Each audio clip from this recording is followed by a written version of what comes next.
Thank you for being here this morning. It's a pleasure being here.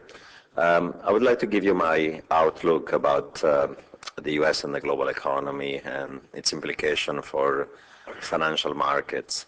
The first observation I'll make is the one that is at this point obvious, is one that I've been making for a while, that this is literally the worst financial crisis that the United States and advanced economies and soon enough probably even emerging markets have faced in a long time. I would argue the worst financial crisis since the Great Depression. And in spite of the policy actions of the policy authority, very radical in the last few weeks, unfortunately I fear that things are going to get much worse rather than getting any better. And there was some hope after the IMF meetings, after the G7 statement, after the EU summit, that things will get better given the radical policy actions. I think that kind of rally lasted a couple of days, and now we're back to severe trouble. So I think that the risk of a systemic financial meltdown has not been avoided. So then the first question to ask is, what are the causes of this crisis? What remaining policy action can be taken? How much worse or how much better is going to get in financial markets? So is the worst behind us or is the worst ahead of us? I fear that the worst is actually ahead of us. Second question is, what's the outlook for the U.S. economy? It's clear at this point that, that the debate is not anymore on soft versus hard landing, but rather on how hard the hard landing is going to be. And things have gotten worse in the last few weeks and months. 6 months ago, the optimist suggested that either the U.S. would avoid a recession or it's going to be short and shallow, say 6 months, V-shaped, a downturn with a rapid recovery in the second half of this year. For a while, I've been arguing that actually the U.S. recession will be much more long, nasty, and protracted, say 18 months, even longer than that, U-shaped rather than V-shaped.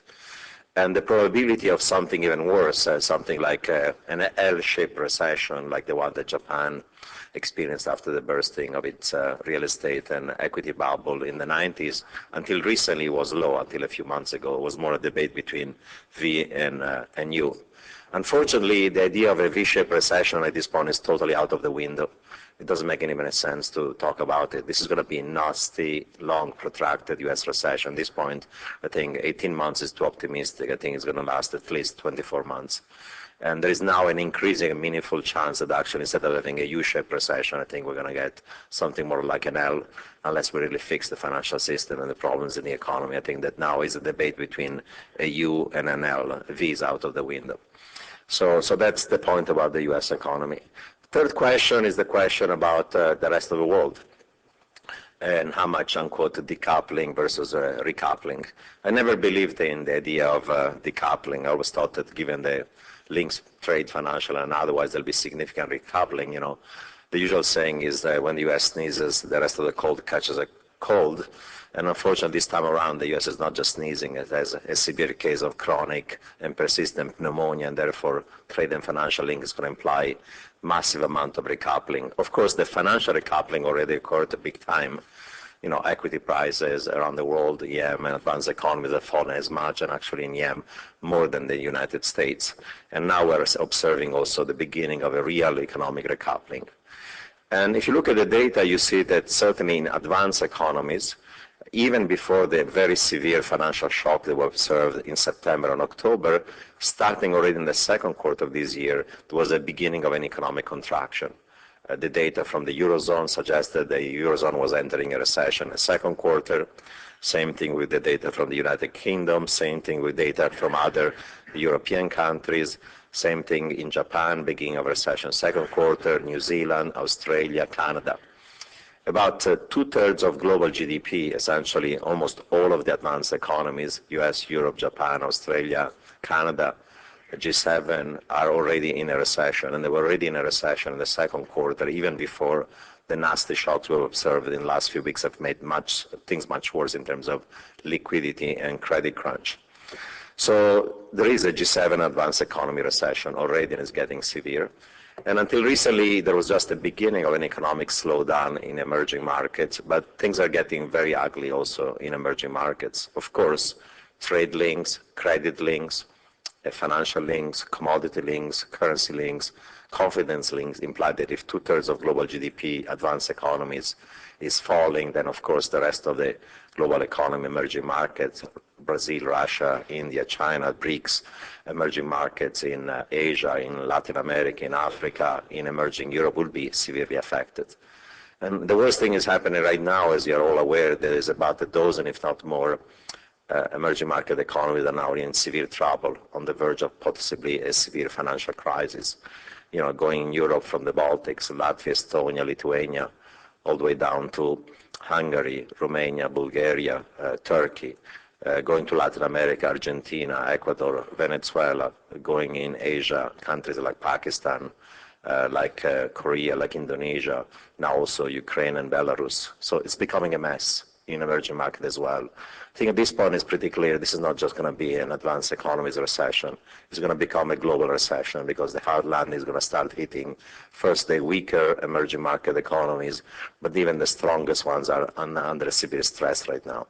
Even countries like China, like Brazil and so on are under severe stress. So we have to think about the consequences of a severe global recession. It's going to be long and protracted.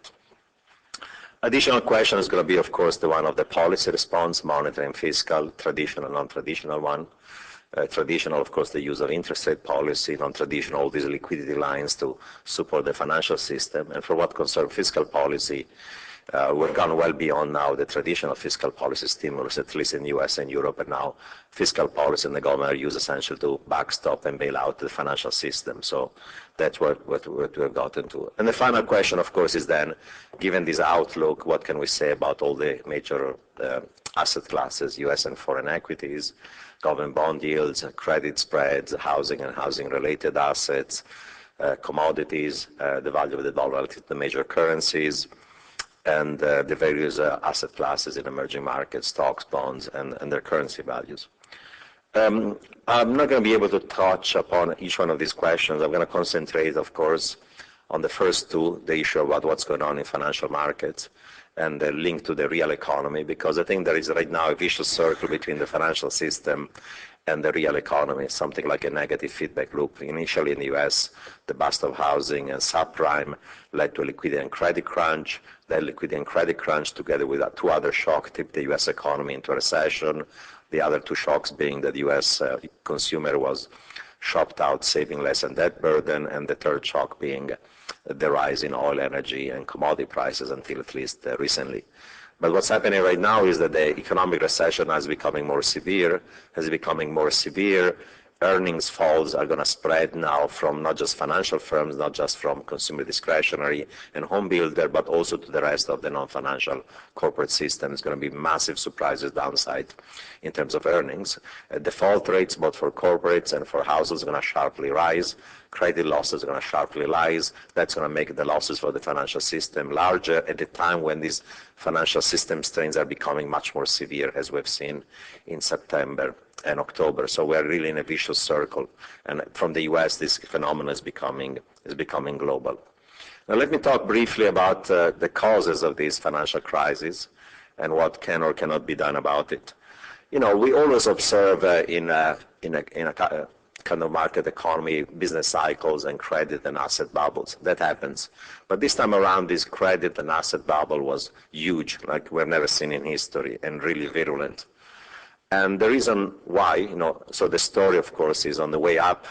You have a asset bubble and a credit bubble. When you have an asset bubble, the value of collateral goes up. You can borrow more. The value of home has gone up. You borrow more. You can invest into even more asset. And the price of asset goes higher. You can spend more goods and services. You create a bubble. And you have a releveraging, of course, of both the financial system and the real economy until you reach kind of what people refer to as a Minsky moment, when the excess supply in the U.S. of homes compared to even the larger demand led to the beginning of a fall of home prices. When the beginning of the fall occurs, of course, there is this deleveraging process in which the value of the collateral is falling. You have to sell in a distressed market. Prices fall even below fundamentals. There are margin